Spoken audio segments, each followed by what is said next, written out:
Shalom, shalom, shalom, and Shabbat shalom. I'm back from my trip.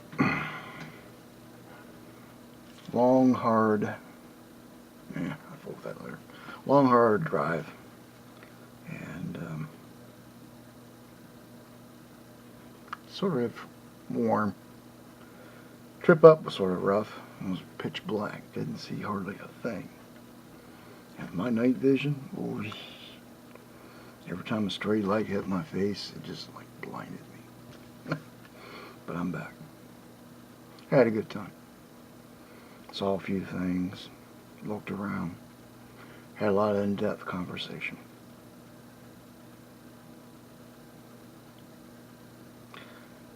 I don't really have a lesson today per se, but perhaps in a way a message.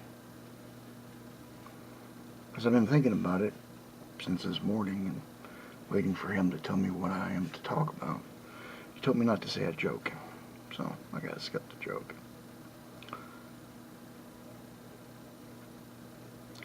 The time that has been foretold is approaching its event horizon. That's the way I'll phrase it.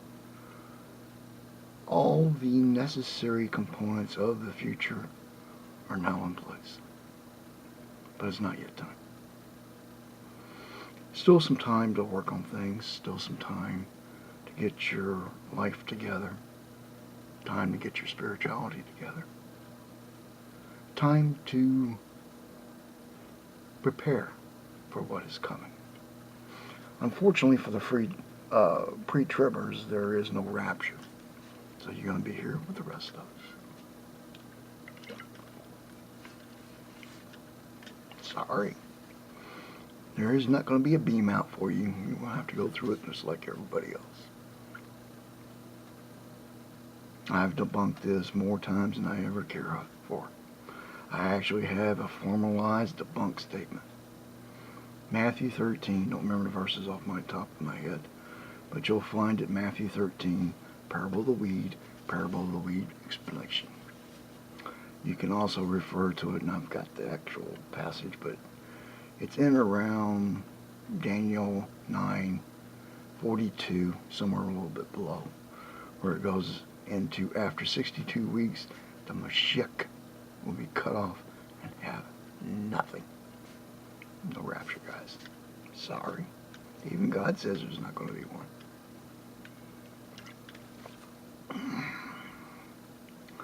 The second coming comes at the end of the reign of the Antichrist. Approximately somewhere around a year later. So everybody's going to say, hey, where's God? He said he was going to be here. You're going to be late. And you can refer to that teaching as well,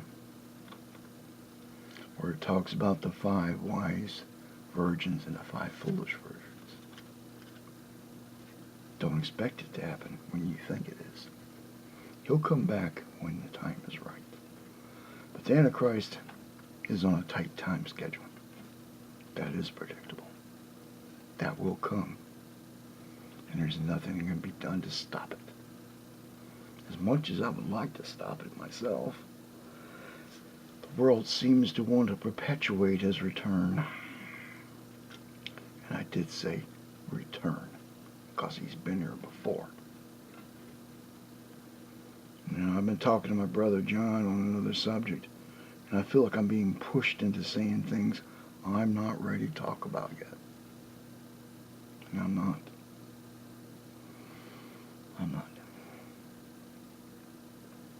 And I have my reasons. It's not secret or hidden knowledge. It's really all there.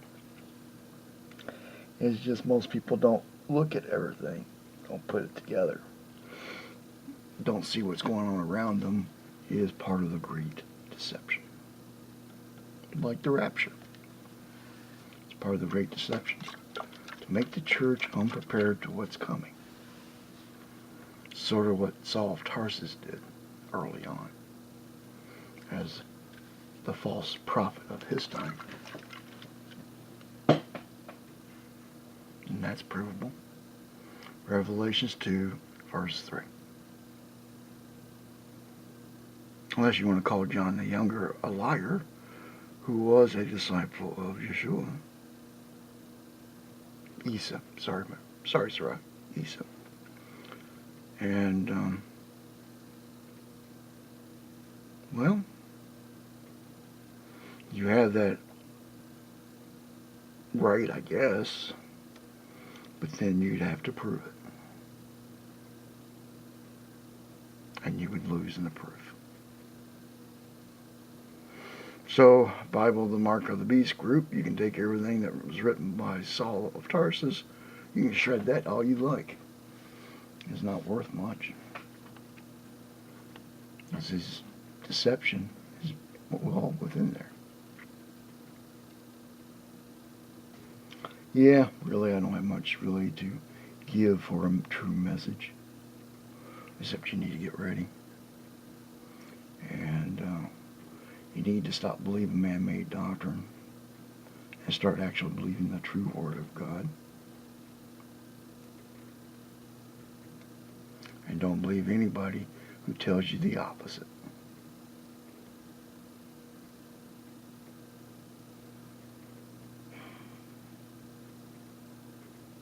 That's pretty much it. So to keep this short, and my brother John happier, I'll bid you a good night, and a good weekend, and a good Shabbat. And if you run into my wayward wife, wherever the heck she is, because I don't look, I figure if she wants to talk to me, she knows how to find me. More ways than one. But if you do run into her, give her my best, give her my love, and I am still here. So for all of you, have a good Shabbat. And for my long-lost wife, Tagah Agam Tish. Shabbat Shalom.